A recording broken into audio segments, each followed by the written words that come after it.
ಇವತ್ತು ನನ್ನ ಮುಂದೆ ಒನ್ ಪ್ಲಸ್ ಅವರು ಹೊಸದಾಗಿ ಲಾಂಚ್ ಮಾಡಿದಂಥ ಒನ್ ಪ್ಲಸ್ ನಾಡ್ 6 ಸ್ಮಾರ್ಟ್ಫೋನ್ ಇದೆ. ಈ ಸ್ಮಾರ್ಟ್ಫೋನ್ನ ಒನ್ ಪ್ಲಸ್ ಅವರು 39,000 ರೂಪಾಯಿಗೆ ಲಾಂಚ್ ಮಾಡಿದ್ದಾರೆ. ಕಳೆದ ವರ್ಷ ಒನ್ ಪ್ಲಸ್ ನಾಡ್ 5 32,000 ರೂಪಾಯಿಗೆ ಲಾಂಚ್ ಆಗಿತ್ತು. ಲಿಟ್ರಲಿ 7,000 ರೂಪಾಯಿ ಪ್ರೈಸ್ ಡಿಫ್ರೆನ್ಸ್ ಇದೆ. ನಾನಿವತ್ತು ಈ ಸ್ಮಾರ್ಟ್ಫೋನ್ನ ಅನ್ಬಾಕ್ಸ್ ಮಾಡಿ ಯೂಸ್ ಮಾಡಿ ನನ್ನ ಎಕ್ಸ್ಪೀರಿಯನ್ಸ್ ನಿಮ್ಮ ಹತ್ರ ಶೇರ್ ಮಾಡ್ತೀನಿ. ಹಾಯ್, ನಾನು Sandeep from tech in Kannada. ಈ ವಿಡಿಯೋ ಶುರು ಮಾಡೋದಕ್ಕಿಂತ ಮುಂಚೆ ನೀವಿನ್ನೂ ನಮ್ಮ tech in Kannada YouTube channel subscribe ಮಾಡ್ಕೊಂಡಿಲ್ಲ ಅಂದರೆ ಈಗಲೇ ಸಬ್ಸ್ಕ್ರೈಬ್ ಮಾಡ್ಕೊಳ್ಳಿ ಮತ್ತು ಬೆಲ್ ಐಕಾನ್ ಕೂಡ ಕ್ಲಿಕ್ ಮಾಡ್ಬೋದು. ಓಕೆ, ಫಸ್ಟ್ ಈ ಸ್ಮಾರ್ಟ್ಫೋನ್ನ ಅನ್ಬಾಕ್ಸ್ ಮಾಡೋಣ. ಈ ಬಾಕ್ಸನ್ನು ಓಪನ್ ಮಾಡಿದ್ರೆ ಇದ್ರ ಒಳಗಡೆ ಇನ್ನೊಂದು ಸಣ್ಣ ಬಾಕ್ಸ್ ಇದೆ. ಅದರಲ್ಲೊಂದು user manual, quick start guide ಮತ್ತು ವಾರಂಟಿ ಕಾರ್ಡು ಮತ್ತು ರಬ್ಬರಿ ಫಿನಿಷನ್ನು ಹೊಂದಿರುವಂಥ ಬ್ಯಾಕ್ ಕವರ್ನ ಕೊಟ್ಟಿದ್ದಾರೆ. ಇದ್ರ ಕೆಳಗಡೆ ಡೈರೆಕ್ಟಾಗಿ ಒಂದು ಸ್ಮಾರ್ಟ್ಫೋನ್ ನೋಡೋಕೆ ಸಿಗ್ತಾ ಇದೆ. ಸ್ವಲ್ಪ ಹೆವಿ ಅಂತ ಅನ್ನಿಸ್ತಾ ಇದೆ ಮತ್ತು ಸ್ವಲ್ಪ ದಪ್ಪ ಕೂಡ ಇದೆ. ಬರ್ತೀನಿ ಆಮೇಲೆ ಅದಕ್ಕೆ. ಇದ್ರ ಕೆಳಗಡೆ ಒಂದು 80 ವ್ಯಾಟ್ನ ಫಾಸ್ಟ್ ಚಾರ್ಜಿಂಗ್ ಅಡಾಪ್ಟರ್ನ ಕೊಟ್ಟಿದ್ದಾರೆ, ಒಳ್ಳೆಯದು. ನಂತರ USB type C charging cable, type A ಇಂದ ಟೈಪ್ ಸಿ. ಇನ್ನು ಕೊನೆಯದಾಗಿ ಒಂದು ಸಿಮ್ ಎಜೆಕ್ಷನ್ ಪಿನ್ ನಮಗೆ ಸಿಗ್ತಾ ಇದೆ. ಇನ್ನು ಡೈರೆಕ್ಟಾಗಿ ಸ್ಮಾರ್ಟ್ಫೋನಿಗೆ ಬಂತು ಅಂದರೆ ತುಂಬ ಯುನೀಕ್ ಲುಕ್ಕನ್ನು ಹೊಂದಿರುವಂಥ ಸ್ಮಾರ್ಟ್ಫೋನು. ಹಿಂದೆಯಿಂದ ಒಂದು ರೀತಿ ಮೆಟಾಲಿಕ್ ಬ್ಯಾಕ್ ರೀತಿ ಅನಿಸುತ್ತೆ, ಬಟ್ ಮೆಟಲ್ ಅಲ್ಲ, ಆಯಿತಾ. ಈ ಸ್ಮಾರ್ಟ್ಫೋನ್ 217 ಗ್ರಾಮ್ ವೆಯ್ಟ್ ಇದೆ. ಸ್ವಲ್ಪ ಹೆವಿ ಫೀಲ್ ಆಗುತ್ತೆ ಮತ್ತು ತುಂಬ ದಪ್ಪ ಇದೆ, ಆಯಿತಾ. 8.5 mm ಥಿಕ್ನೆಸ್ಸನ್ನು ಹೊಂದಿರುವಂಥ ಸ್ಮಾರ್ಟ್ಫೋನು. ಈ ಫೋನ್ನ ಫ್ರಂಟಲ್ಲಿ ಗ್ಲಾಸ್ ಇದೆ, ಒನ್ ಪ್ಲಸ್ ಅವ್ರದ್ದು ಕ್ರಿಸ್ಟಲ್ ಗಾರ್ಡ್ ಗ್ಲಾಸು. ಒಂದು ಸಣ್ಣ ಪಂಚೋಲ್ ಕ್ಯಾಮ್ರಾ ಇದೆ. ಯೂನಿಫಾರ್ಮ್ ಬೆಸಲ್ಸು ಆಲ್ರೆಡಿ ಅವರೇ ಸ್ಕ್ರೀನ್ ಗಾರ್ಡನ್ನು ಹಾಕಿದ್ದಾರೆ. ಫ್ರಂಟಿಂಗ್ ಚೆನ್ನಾಗಿ ಕಾಣುತ್ತೆ. ಹಿಂದಕ್ಕೆ ಬಂತು ಅಂದರೆ ಗ್ಲಾಸು ಅಲ್ಲ, ಮೆಟಲ್ಲು ಅಲ್ಲ, ಇದೊಂದು ಪ್ಲಾಸ್ಟಿಕ್ ಬ್ಯಾಕ್, ಆಯಿತಾ. ನೋಡೋಕ್ಕಂತೂ ಹಿಂದ್ಗಡೆಯಿಂದ ಚೆನ್ನಾಗಿದೆ.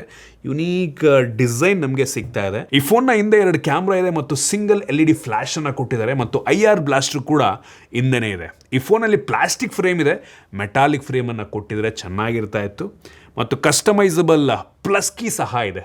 ಸೊ ಇದನ್ನು AI ಟ್ರಿಗರ್ ಮಾಡೋದಕ್ಕೆ ಯೂಸ್ ಮಾಡ್ಬೋದು. ಈ ಫೋನಲ್ಲಿ USB ಟೈಪ್ ಸಿ ಪೋರ್ಟ್ ಇದೆ, ಯಾವುದೇ ಹೆಡ್ಫೋನ್ ಹಾಕಿಲ್ಲ ಮತ್ತು ಡೆಡಿಕೇಟೆಡ್ SD ಕಾರ್ಡ್ ಸ್ಲಾಟ್ ಕೂಡ ಇಲ್ಲ. 2 ನ್ಯಾನೋ ಸಿಮ್ಮನ್ನು ಯೂಸ್ ಮಾಡ್ಬೋದು ಮತ್ತು ಕಂಪ್ಲೀಟ್ IP ರೇಟಿಂಗ್ ನಮಗೆ ಈ ಸ್ಮಾರ್ಟ್ಫೋನಲ್ಲಿ ಸಿಗ್ತಾ ಇದೆ. ಯಾವುದೇ ಕಾಂಪ್ರಮೈಸ್ ಆಗಿಲ್ಲ ಮತ್ತು ಮಿಲಿಟ್ರಿ ಗ್ರೇಡ್ ಸರ್ಟಿಫಿಕೇಷನ್ ಕೂಡ ತಗೊಂಡಿದ್ದಾರೆ. ಒಟ್ಟಿನಲ್ಲಿ ಸ್ಮಾರ್ಟ್ಫೋನು 3 ಡಿಫ್ರೆಂಟ್ ಕಲರ್ ವೇರಿಯಂಟಲ್ಲಿ ಲಾಂಚ್ ಆಗ್ತಾ ಇದೆ. ಓವರಾಲ್ ಡಿಸೈನ್ ಮತ್ತು ಬಿಲ್ಡ್ ಕ್ವಾಲಿಟಿ ಪ್ರೈಸ್ ರೇಂಜಿಗೆ ಓಕೆ ಅಂತೀನಿ, ಆಯಿತಾ. ಬೆಲೆನೂ ಕೂಡ ಸ್ವಲ್ಪ ಜಾಸ್ತಿ ಇದೆ.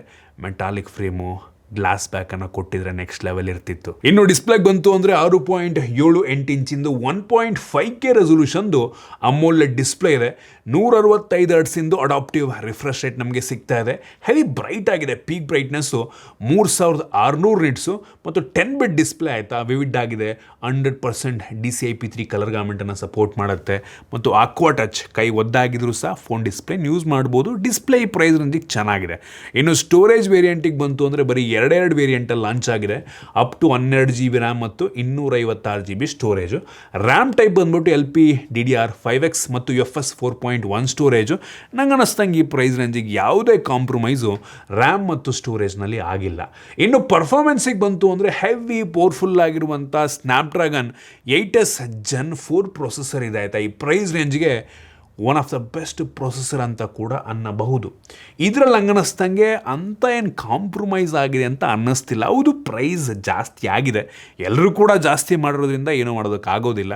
ನಾವು ಬೆಂಚ್ ಮಾರ್ಕನ್ನು ಚೆಕ್ ಮಾಡಿದಂಗೆ 23,16,000 ರೇಟಿಂಗನ್ನು ಕೊಡ್ತಾ ಇದೆ, ಆಯಿತಾ. ನಂಗೆ ಅನ್ನಿಸ್ತಂಗೆ ಈ ಫೋನ್ ಕಳೆದ ವರ್ಷ ಲಾಂಚ್ ಆಗಿದ್ದರೆ ಅದೇ ಸೇಮ್ 32-33 ಸಾವಿರ ರೂಪಾಯಿಗೆ ಲಾಂಚ್ ಆಗೋದಷ್ಟೇ, ಆಯಿತಾ. ಈ ಬೆಂಚ್ ಮಾರ್ಕ್ ಮಾಡೋ ಟೈಮಲ್ಲಿ ಬ್ಯಾಟ್ರಿ ಡ್ರೈನ್ ಮತ್ತು ಟೆಂಪ್ರೇಚರ್ ವೇರಿಯೇಷನ್ ಎರಡನ್ನೂ ಕೂಡ ಚೆಕ್ ಮಾಡಿದ್ವು. ಬ್ಯಾಟ್ರಿ ಡ್ರೈನ್ ಸ್ವಲ್ಪ ನಾರ್ಮಲ್ಲಾಗೇ ಇತ್ತು, 6-7% ಡ್ರೈನ್ ಆಯಿತು. ಬಟ್ ಟೆಂಪ್ರೇಚರ್ ವೇರಿಯೇಷನ್ ಇದೆ ಅಲ್ವಾ, ಅದು 55 ಡಿಗ್ರಿ ಸೆಲ್ಸಿಯಸ್ ತನಕ ಹೋಯ್ತು, ಆಯಿತಾ. ಸ್ವಲ್ಪ ಜಾಸ್ತಿನೇ ಬಿಸಿ ಆಗುತ್ತೆ ಈ ಸ್ಮಾರ್ಟ್ಫೋನ್ ಅಂತ ಅನ್ನಿಸ್ತು. ಯೂಶ್ವಲಿ ಲೇಟೆಸ್ಟ್ ಸ್ನ್ಯಾಪ್ಡ್ರ್ಯಾಗನ್ ಪ್ರೊಸೆಸರ್ಗಳ ತುಂಬ ಜಾಸ್ತಿನೇ ಹೀಟ್ ಆಗ್ತದೆ. ಈವನ್ ಮೀಡಿಯಾಟೆಕ್ ಕೂಡ ಅಷ್ಟೇ, ಆಯಿತಾ. ಏನು ಮಾಡೋದಕ್ಕಾಗೋದಿಲ್ಲ. ಈ ಡೆಸಿಪೇಷನ್ನ ಇಂಪ್ರೂವ್ ಮಾಡಿದ್ದಾರೆ, ಬಟ್ ಸ್ಟಿಲ್ ಕೈಗೆ ವಿತೌಟ್ ಬ್ಯಾಕ್ ಕವರ್ ಅಂತೂ 100% ಫೀಲ್ ಆಗುತ್ತೆ. ಮತ್ತು ಗೀಕ್ ಬೆಂಚ್ ಸ್ಕೋರ್ನ ಕೂಡ ನಾನು ನಿಮಗೆ ತೋರಿಸ್ತಾ ಇದ್ದೀನಿ. ನಾವಿದರಲ್ಲಿ ಗೇಮಿಂಗ್ ಟೆಸ್ಟನ್ನು ಮಾಡಿದ್ವು. BGMIನಲ್ಲಿ maximum setting, full higher refresh rate ಎಲ್ಲ ಅವೈಲೇಬಲ್ ಇದೆ. ಸ್ಮೂತಲ್ಲಿ ಅಲ್ಟ್ರಾ ಎಕ್ಸ್ಟ್ರೀಮ್ ತನಕ ಹೋಗುತ್ತೆ. ಸೂಪರ್ ಸ್ಮೂತ್ ಗೇಮ್ ಪ್ಲೇ ನಮಗೆ ಸಿಕ್ತು. ಮ್ಯಾಕ್ಸಿಮಮ್ ಅಂತಂದ್ರೆ ಅಲ್ಟ್ರಾ HDR ತನಕ ಹೋಗುತ್ತೆ. ಅದರಲ್ಲೂ ಕೂಡ ಒಂದು ಲೆವೆಲ್ಗೆ ಸ್ಮೂತ್ ಗೇಮ್ ಪ್ಲೇ ನಮಗೆ ಸಿಕ್ತು. ಜೊತೆಗೆ PUBG ಮತ್ತು ಕಾಲ್ ಆಫ್ ಡ್ಯೂಟಿ ಮೊಬೈಲ್ ಎರಡರಲ್ಲೂ ಕೂಡ 165 FPS ತನಕ ಗೇಮ್ ಪ್ಲೇ ಸಪೋರ್ಟ್ ಮಾಡುತ್ತೆ. ಗೇಮ್ ಸಪೋರ್ಟ್ ಮಾಡಿಲ್ಲ ಅಂದರೂ ಅಡಿಷ್ನಲ್ ಫ್ರೇಮ್ಸನ್ನು ಆ್ಯಡ್ ಮಾಡಿ ಸ್ಮೂತ್ ಎಕ್ಸ್ಪೀರಿಯನ್ಸ್ ಬರೋ ರೀತಿ ಮಾಡುತ್ತೆ. ಜೊತೆ ಗೇಮರ್ಸ್ಗಳಿಗೆ ಟಚ್ ರಿಫ್ಲೆಕ್ಸ್ ಚಿಪ್ ಅಂತ ಒಂದು ಡೆಡಿಕೇಟೆಡ್ ಚಿಪ್ ಇದೆ. ರೆಸ್ಪಾನ್ಸ್ ತುಂಬ ಚೆನ್ನಾಗಿ ಸಿಗೋ ರೀತಿ ಮಾಡುತ್ತೆ ಮತ್ತು 6 ಆಕ್ಸಿಸ್ ಗೈರೋಸ್ಕೋಪ್ ಸಹ ಇದೆ. ತುಂಬ ಪ್ರಿಸೈಸ್ ಆಗಿರುತ್ತಂತೆ ಮತ್ತು ವೈಫೈ ಚಿಪ್ಪನ್ನು ಕೂಡ ಕೊಟ್ಟಿದ್ದಾರೆ ಸೀಮ್ಲೆಸ್ ಕನೆಕ್ಟಿವಿಟಿಗೋಸ್ಕರ. ಮತ್ತು ಈ ಡೆಸಿಪೇಷನ್ ಏರಿಯಾ ತುಂಬ ದೊಡ್ಡದಿದೆಯಂತೆ ಆಯಿತಾ. ಅದರಿಂದನೇ ಮೋಸ್ಟ್ಲಿ ಈ ಡೆಸಿಪೇಷನ್ ಚೆನ್ನಾಗಿ ಆಗ್ತಿರ್ಬೋದು. ಅದರಿಂದನೇ ಈ ಫೋನ್ ಸ್ವಲ್ಪ ಜಾಸ್ತಿ ಬಿಸಿ ಆಗುತ್ತೆ ಅಂತ ಕಾಣುತ್ತೆ ಆಯಿತಾ. 33,147 mm ಸ್ಕೋರಿಂದು ಈ ಡೆಸಿಪೇಷನ್ ಏರಿಯಾ ಇದೆಯಂತೆ, ಒಳ್ಳೆಯದು. ಇನ್ನು ಕ್ಯಾಮ್ರಾಗೆ ಬಂತು ಅಂದರೆ ಈ ಫೋನ್ನ ಹಿಂದೆ 2 ಕ್ಯಾಮ್ರಾ ಇದೆ. 50 MP main sensor, f1.8 aperture. ಇದು ಸೋನಿ LYT 600 ಸೆನ್ಸಾರ್ ಆಯಿತಾ, ವಿತ್ ಆಪ್ಟಿಕಲ್ ಇಮೇಜ್ ಸ್ಟೆಬಿಲೈಸೇಷನ್ ಬರುತ್ತೆ. ಇದು ತೆಗೆಯುವಂಥ ಫೋಟೋ ಕೆಲವೊಂದು ಟೈಮ್ ಓವರ್ ಸ್ಯಾಚುರೇಟ್ ಅನ್ನಿಸ್ತು ಬಿಟ್ಟರೆ ಕ್ಲಾರಿಟಿ ಎಲ್ಲ ಪರವಾಗಿಲ್ಲ ಆಯಿತಾ. ಈ ಪ್ರೈಸ್ ರೇಂಜಿಗೆ ಓಕೆ. ಕಳೆದ ವರ್ಷ ಫೋಟೋ ಸ್ಯಾಂಪಲ್ ಹಂಗಿತ್ತು, ಆಲ್ಮೋಸ್ಟ್ ಅದೇ ಥರ ಇದೆ ಅಂತ ಅನ್ನಿಸ್ತು. ಅಂತ ಏನು ಮೇಜರ್ ಅಪ್ಗ್ರೇಡ್ಸ್ ಆಗಿದೆ ಅಂತ ಅನ್ನಿಸ್ತಿಲ್ಲ. ಸಿಮಿಲರ್ ಕ್ವಾಲಿಟಿ ಔಟ್ಪುಟ್ ಬರ್ತಾ ಇದೆ ಅಂತ ಅನ್ನಿಸ್ತು. ಮತ್ತು 8 MP ultra wide angle camera ಇದೆ. ವೈಡ್ ಆಗಿದೆ, ಕ್ಲಾರಿಟಿ ಝೂಮ್ ಮಾಡಿದ್ರೆ ಅಷ್ಟೊಂದು ಇರೋದಿಲ್ಲ. ಸೊ ಎಲ್ಲಾದ್ರದ್ದು ಕೂಡ ನಾನು ನಿಮಗೆ ಸ್ಯಾಂಪಲ್ ತೋರಿಸ್ತಾ ಇದ್ದೀನಿ. ಲೋ ಲೈಟು ಕೂಡ ಓಕೆ ಆಯಿತಾ, ಲಾಂಗ್ ಎಕ್ಸ್ಪೋಜರ್ ಶಾಟ್ ತೆಗೆಯುತ್ತೆ, ಪರವಾಗಿಲ್ಲ. ಝೂಮ್ ಮಾಡಿದ್ರೆ ಸ್ವಲ್ಪ ಗ್ರೀನಿ ಫೀಲ್ ಆಗುತ್ತೆ. ಈ ಪ್ರೈಸ್ ರೇಂಜಿಗೆ ಓಕೆ ಆಯಿತಾ, ಏನೂ ಮಾಡೋಕ್ಕಾಗಲ್ಲ, ನಮಗೆ ಬೇರೆ ಆಪ್ಷನ್ಗಳಿಲ್ಲದಂಗೆ ಆಗಿಬಿಟ್ಟಿದೆ. ಸೊ ಕಳೆದ ವರ್ಷದ ಕ್ಯಾಮ್ರಾ ರೀತಿಯಲ್ಲೇ ಇದೆ ಅಂತ ಅನ್ನಿಸ್ತು, ಪರವಾಗಿಲ್ಲ ಆಯಿತಾ. ಮತ್ತು ಫ್ರಂಟ್ ಕ್ಯಾಮ್ರಾ 32 MP ಇದೆ. ಇದು ನನಗೆ ಇಷ್ಟ ಆಯಿತು, ಚೆನ್ನಾಗಿ ಕಾಣೋ ರೀತಿ, ಒಂದು ಲೆವೆಲಿಗೆ ವೈಡಾಗಿ ತೆಗೆಯುತ್ತೆ. ಸೊ ಆ ಒಂದು ಸ್ಯಾಂಪಲ್ನ ಕೂಡ ನಾನು ನಿಮಗೆ ತೋರಿಸ್ತಾ ಇದ್ದೀನಿ. ವಿಡಿಯೋಗ್ರಫಿಯಲ್ಲಿ ಈ ಫೋನ್ನ rare camera 4K 60 FPS video record ಮಾಡಿದ್ರೆ, ಫ್ರಂಟ್ ಕ್ಯಾಮ್ರಾ 4K 30 FPS ಅಲ್ಲಿ ಮಾಡುತ್ತೆ.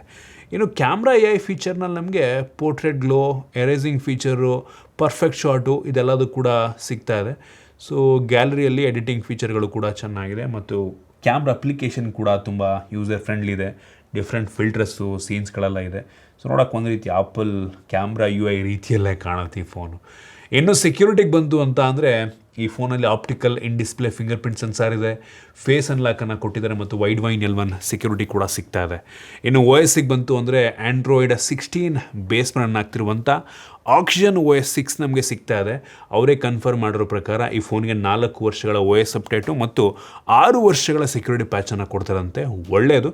ಮತ್ತು 6 ವರ್ಷ ಫ್ಲೂಯೆನ್ಸಿ ರೇಟಿಂಗ್, ಅಂದರೆ 6 ವರ್ಷ ನೀವು ಆರಾಮಾಗಿ ಸ್ಮೂತಾಗಿ ಈ ಫೋನ್ನ ಯೂಸ್ ಮಾಡ್ಬೋದು ಅಂತ ಅಂತಾರೆ ಆಯಿತಾ. ಇನ್ನು AI ಫೀಚರಿಗೆ ಬಂತು ಅಂದರೆ ಮೈಂಡ್ ಸ್ಪೇಸ್ ನಮಗೆ ಸಿಗ್ತಾ ಇದೆ. ಈ ಸಲ ಜೆಮಿನೈ ಇಂಟಿಗ್ರೇಷನ್ ಆಗಿದೆ ಅದಕ್ಕೆ, ಮತ್ತು ಪ್ಲಸ್ ಕೀ ಮುಖಾಂತರ ಈ ಮೈಂಡ್ ಸ್ಪೇಸನ್ನು ಟ್ರಿಗರ್ ಮಾಡ್ಬೋದು. ಜರ್ನಲ್ ರೀತಿ ಕೆಲಸವನ್ನು ಮಾಡುತ್ತಾ ಆಯಿತಾ.